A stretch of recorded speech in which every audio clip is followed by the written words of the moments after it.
Welcome again, Irene Hara, streaming from Oslo, Norway. Today, another episode from the new podcast Tales from the Womb, a follow-up of our beautiful online festival, the first edition of Tales from the Womb Women Festival that was organized between 6th and 8th of March. And today I'm bringing you Mira Tveitane from Oslo, from Norway. Welcome, Mira. I'm very happy you are here with us. Thank you. And Mira's work flows from the deep meetings between our experiences of trauma and tantra. In this overlapping field of information, we can find new reference points for the nervous system and the energetic system to come into more joyful and peaceful coherence. She has more than 20 years of experience in the healing profession of intergenerational and karmic trauma, feminine yoga, tantric touch, and meditation. And sacred womb work has been a part of her life for decades, and it's an honor to serve the rose line rooted in primordial beginnings, the beauty way of time and timelessness. Very beautiful description you made of yourself as a guest of our festival. I'm so honored to have you here. And I'm also curious, and probably all those who listen to us are also curious to know who you are beyond the role of facilitator and healer. Wonderful question. But first of all, Irina, thank you so much for having me and for inviting me into this festival and inviting me into this interview. It's very, very generous of you. Your generous spirit. Yeah, who am I as a woman? It's a very good question. I'm extremely ordinary, living an extraordinary life. It feels like it's both the magic and the mundane coming together in one lifetime. I feel that what I do and how I live is very, very, very linked. It's not really a separation. So facilitating healing processes or awakening processes is also happening in me when I facilitate for other women. So I live in Oslo. I live with my partner. I do not have any living children, but I experienced a loss of an unborn child when I was 22. So this grief process in my womb actually opened a very, very big space for discovering more of the healing processes through the womb and as a woman. So I feel my life beyond being a facilitator is that I have been facilitated by life itself into this curious and beautiful life as woman, growing up and being touched by the rose, by the womb mysteries very, very early in life. So it's by grace I live this life, and as a very ordinary woman in Oslo, and at the same time with the beauty and the magic and the mystery as a very, very big part of everyday life. I think you are indeed extraordinary, not ordinary, as you claim, because your approach to womb reality and to healing work is unique. And I saw it while you were doing the offering at the festival. You were the first one in the third day, if I remember right. It's so beautiful, so soft. And yes, I think you are too modest. Really? Okay, thank you. Well, yeah, it's maybe because I've lived with this for such a long time. It's been my life for such a long time. So it's just my life in a sense. Oops. Yeah, your image was a little bit frozen, but now you're back. Yeah. I would like that you explore a little bit more about this, what you said that you experienced early in life, because this might be actually something interesting for others to know. How these mysteries can happen even to a child, right? You were before puberty, if I'm not wrong. You spoke about this experience too at the festival. And I find it very interesting to share. I have a sense and a feeling that without the sacred lineages that lives as almost like roots in this world, we probably wouldn't have survived as a humanity with everything that we do, because humanity is creative, but it's also very, very destructive. And we are in a very destructive period at the moment. And I feel that I, in my life, lean very much into this hidden wisdom, within the womb wisdom given from mother to daughter and mother to son for generations. And sometimes there is a child that has the sensitivity to be open to the mystery, and I seem to be one of them. I'm the first daughter of my parents, but I'm also the first female child on both my grandparents' side, and it seems to be a very, very powerful, a power place to be the first girl in a new generation. And when I was a child, I remember that nature touched me very, very deeply. I was always looking for a connection that I didn't find in my family. It was, we lived a very ordinary life. That is maybe why I present myself as a very ordinary woman.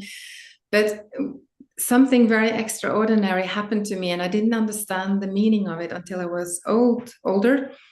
And that was that one summer, a young Danish woman came and lived next door to us, and she introduced the rose to me in a beautiful, beautiful way.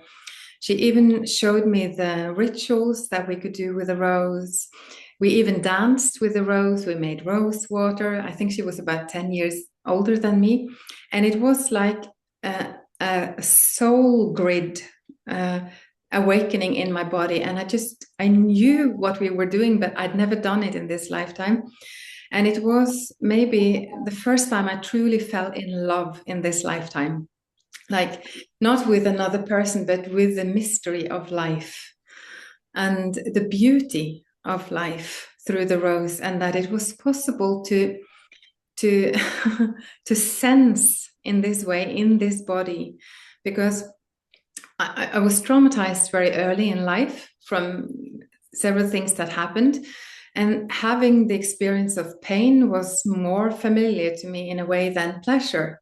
So finding that my heart, my womb, my being could dance with the roses. It sounds crazy now, but we actually did. We were out in the fields. We were smelling these delicate, delicate flowers, and it did something to me. It imprinted, or it awoke an imprint in me of something that was very, very old, like an awakening of a lineage. And it's just an unfolding, because the miracle happened that when I was 13, my father found that I needed to come to a spiritual healer, and that was still very hush hush. It was like, this woman is a little bit crazy, but we will go to her and we will try to find out what is wrong with your back, because I had back pain. And thank God he did, because she, through her hands and the way that she spoke to me and the way she kind of read my energy system, I understood what she did, but I didn't have any language for it. I didn't have any like a mental understanding of what she did, but my soul body instinctively knew what she was doing. I knew that I'm part of this tribe somehow, but there is no one else around me speaking this language. But still, it gave me a reference point to be open, I think, to other encounters, because when I was 17, the next woman came. She was a spiritual healer too, and she started giving me a little bit more of a language. And I think this is how the feminine works. It was so like a desert experience for my senses and for my heart, and growing up in this very, very ordinary life. But these oases of life with these women, like, it was a well opening up, and I was like drinking as much as I could. And I know for sure there are children growing up like this. They know on the inside, but there is no transitioning into society without someone pointing to it and saying, hey, you're one of us. We can recognize you. We read you. We share with you. And now we are the ones who can share with the coming generations and say, hey, we see you, we feel you, we are a tribe together. And my life. I'm 54 now, and I feel that now is the time that I'm born for. Now I feel like, yeah, we're many awakening at the same time now, and we're coming together and we're finding each other, and like you did, starting this beautiful womb festival, sharing so that we can start making and discovering this language for the feminine through the body, through the womb, through the feelings, the senses, and the high frequent energies coming in to fertilize this earth through us and through our lives. So I was lucky. I had a few encounters when I was very, very young, and they became like the pebbles that I could follow. We talk about the red thread, and yes, somehow these rose petals were already there, and I could follow them. Feeling Beautiful. that I became crazy, but then no, I was not crazy. There were other women and men showing that there is a parallel path to what we call society, like normality. But you have been guided very early. And there are two things that I retained from what you say. One is that actually in our society, we miss these rites of passage and this notion of the tribe that can accompany us while we grow up and can give us a lot of support. We miss it a lot. Yeah. And you are speaking about the rose, and and the fact that you started to meet these women and they started to open you a new world, a new way of being and doing. And I had similar experiences in my life. They somehow also started in childhood because my first guide was one of my grandmothers, and her name was Maria. And for some reason, I observed later in life that the meetings with women who meant something for me, or they opened something inside me, and they helped me to grow and progress. Many times they were Marys. Yes. Even the name was Mary, or at least they were carrying this energy of Mary. And then in 2018, I opened to Mary Magdalene because I had this mystical experience with her in the Vision Quest journey. And only later I could understand that all these steps, they were somehow led from a different energy, from the field or whatever we want to connect with that is wider than us. And you speak about the rose, and actually who is following the lineage of Mary Magdalene knows that this is called the rose path, or the lineage of the rose. So it's very, very inspiring to see these connections, and similarities. And the message of Mary Magdalene of the Rose is very present and actual nowadays. And I think many women who want to walk this path or are curious about it, they, after a while, they can understand that it was meant for them because they were carrying this essence of the rose inside already. And the teachings, and it's just remembering, and the womb helps in remembering. So it's really beautiful that you touched in these two aspects that I think are really relevant for every woman of today.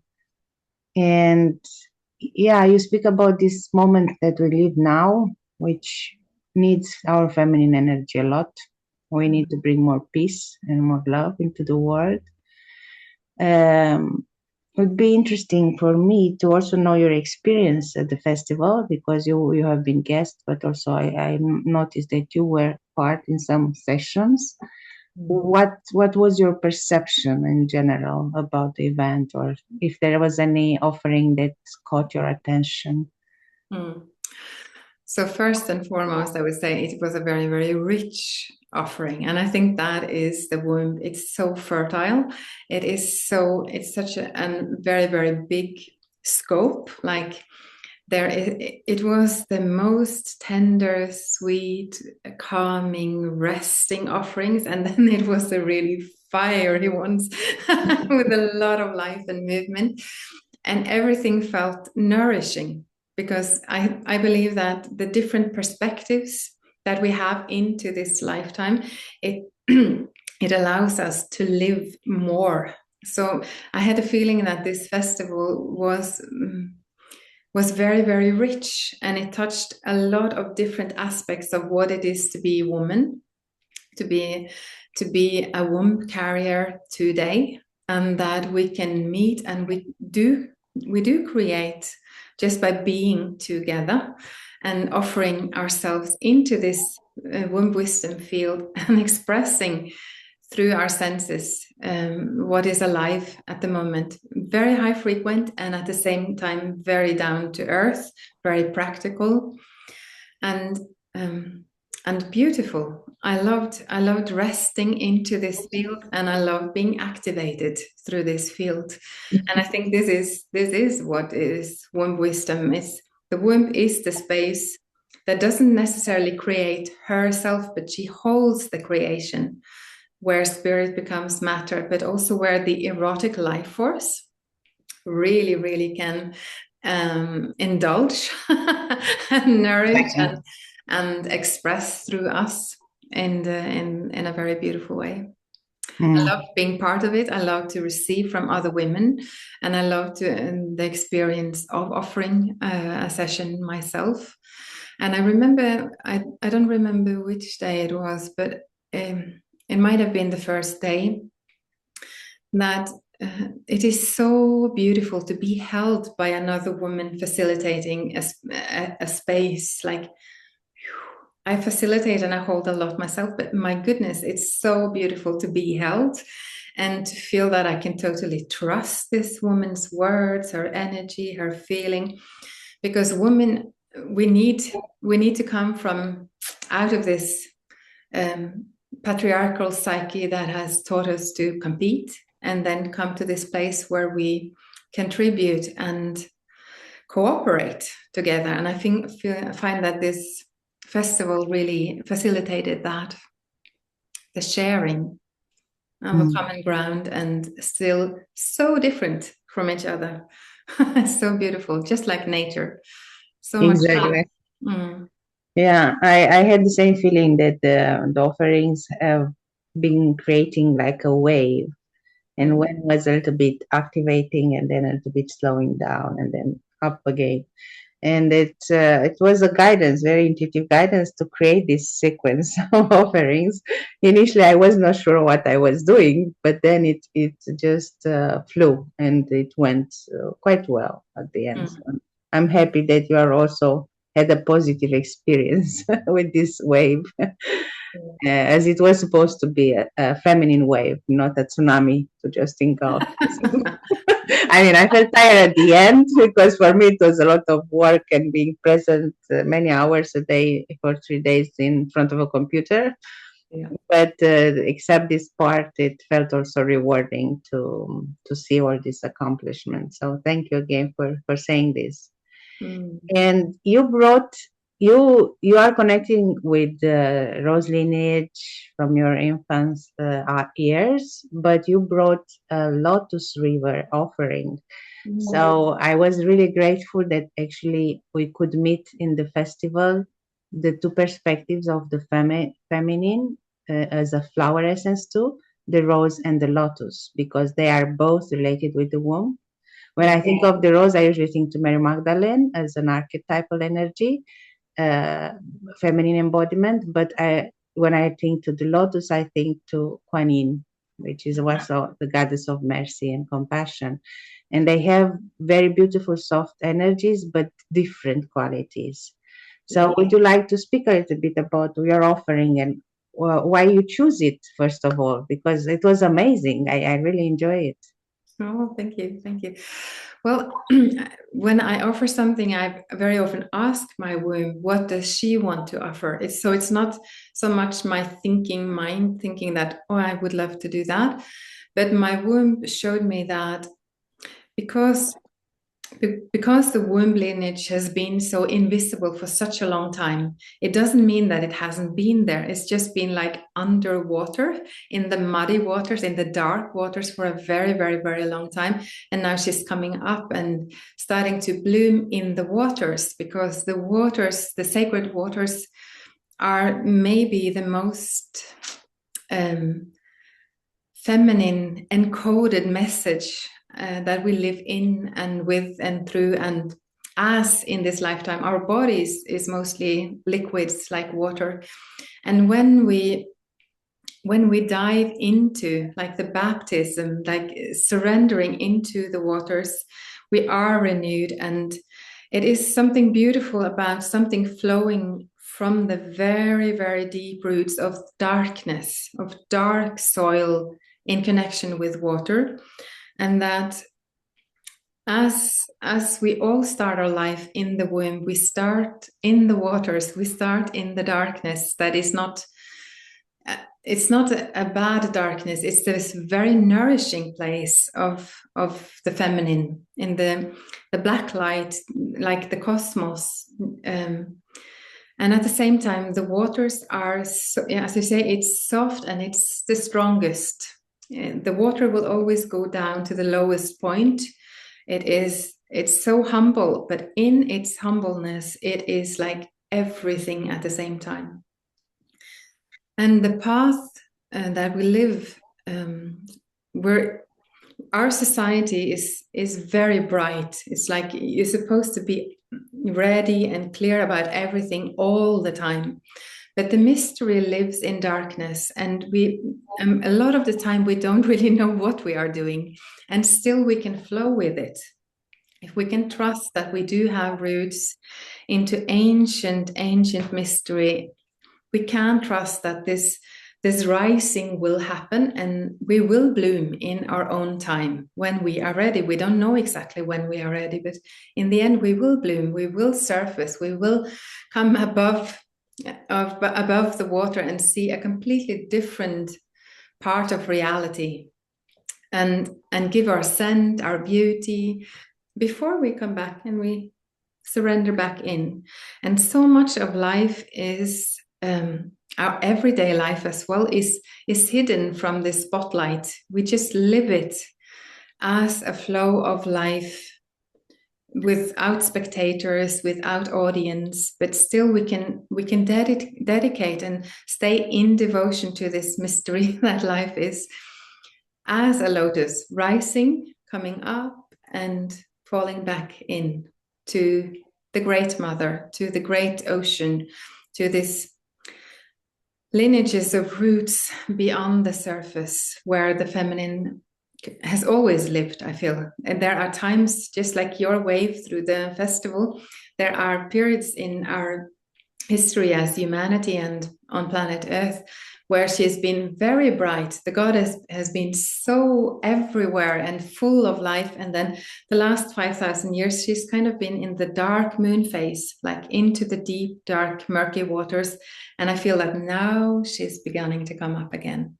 And the crisis that we feel is not necessarily that we do something wrong. It's just she's ready to come back up into the light again, like new moon phase of life. And I wanted to share a little bit about this flow through our life, through our body, through these 3 centers of feminine wisdom that very much connects to the whole brain, how the brain is built, and how our developmental phases are built on top of each other.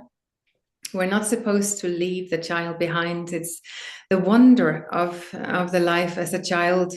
It can stay with us all the time. The teenager that orients fully from the heart all the time, is in love with life, with the hardship and the good things. We could always have access to it. We're not supposed to be just in the brain and in the mental. We're supposed to be flowing up and down, just like the tantric lineages teaches us about the union between Shiva Shakti, between consciousness and energy. It's not either or, it's a big and that it develops who we are, bringing it more together as a togetherness. Me, with all my traumatized fragments, I can gather myself to become more one, without pushing anything out or leaving anything behind. I'm everything that I've lived. And then when we start communicating with each other, we can be more flexible how we stay with each other, not judging and saying, no, this doesn't belong, this doesn't belong. It's like, yeah, everything belongs. In these dark waters, everything is there. All the life that we don't see, that is underneath the surface. And at the same time, we do surface, and we have moments of clarity, and we know what it's all about. And then sometimes we forget again. And I think that is the game of this whole cosmos. We remember who we are, and then we forget who we are, and then we have the joy of remembering again. Just remember who we are, but also remembering with each other. And I feel this time is a remembering time. We're finding each other again to create community, and where we can flow with this mystery of life through all the layers of wisdom, but also all the layers of ordinary life, and fertilizing this ordinary life back into magic, mystery, and who knows, with practice, also with mastery. Beautiful. And I think you are one of the first persons who spoke, or at least for me, I received this message when you were speaking also about trauma, the mud, where we come from the mud. There is a lot of ground there that we all get traumatized at a certain point, but then we can grow and transform into a beautiful flower. So that is the healing process by itself, would be defined from this perspective too. But for me, it's interesting that you also bring this approach of tantra, which is something also that it has a lot to do with the body, with accessing the body and its energetic points or meridians or other aspects of it. But what came to me is that you approach this as also a devotional path. So it's not only the healing or the therapeutic process that is important, but combining it with this devotional part. Would you like to speak a little bit about this? Because many women might not know what actually to be on a devotional path means. And of course, it can feel like, oh, maybe it's about religion or spiritual path. But when it's truly embodied, I think it's something else, something a little bit more than just a spiritual path. Yeah. Well, thank you. This is so beautiful. There is a saying by a teacher, and I'm sorry I have forgotten his name now, so I will give it to you later. But he has this beautiful sentence. He says, Tantra as the yoga of sacredness. In history, Tantra came first, and then yoga developed from there. And within yoga, there are so many paths. We only know the asana path, more or less, here in the West. But there is a very, very deep devotional path, not just in yoga, but in our Western mystery school traditions. The devotional path is it's the path of the heart, of course, but it's also the path that says that we are sacred simply for being here in this lifetime. This body is the temple. This body is the sacred space. This body, with everything that it is where the mystery is alive, where it is birthed, where we birth our soul into being. So that everything that we live and manifest through this body can be beautiful. It's a beauty way. And it is the path that doesn't deny the painful reality. It transforms the pain, the trauma, the wounding, and especially this age-old wounding, especially in the Christian traditions, and being cast out of Eden and saying, you're not good enough for this lifetime. You've sinned. You're a bad woman for trusting the snake. It's like everything was just flipped upside down. And it brings back this, the devotion to reality, that we are deeply erotic beings on this planet. We have this human experience because we are a body. Without the body, we could not be human beings. So how can we live in a way that is not defined by religious dogma anymore, but gently allow ourselves to come out of these different boxes that tells us this is right or wrong, and trust our own experience of life. It will be painful. It is like when the bud breaks open to bloom, it's like it's painful to trust the inner beauty, that the heart will open, the womb will open, even our mind will open when we feel safe enough to land into the beauty of life and trust that there are lineages, like roots from our hearts and roots from our womb that can hold us. They have not been spoken about for a very, very long time, but they're coming online fully in our time. And that maybe a very simple prayer, like I learned a very beautiful prayer, and it's translated to English by Mukunda Stiles. And I can leave us with this prayer. We're coming to an end, I have a feeling. With deep respect and love, I honor my heart, my inner teacher. And when I work with women, I also bring it to the womb, and I also bring the prayer there, and I say, with deep respect and love, I honor my sacred womb, birthing my soul into being. We can find these rituals, reawaken them within us, and trust that devotion to the temple is, yes, there are temples outside, but this body is where it happens. And to honor this body as a living temple where the mystery and the mastery can be achieved in this lifetime. And for me, magic happens when I do trust this. Something beyond my mind, something beyond my imagination happens. And then we find each other. And we are so many waking up at the same time now. It's inevitable that we will find each other. Beautiful what you're saying. I got emotional when you said the prayer. And I was also thinking that the body is always available.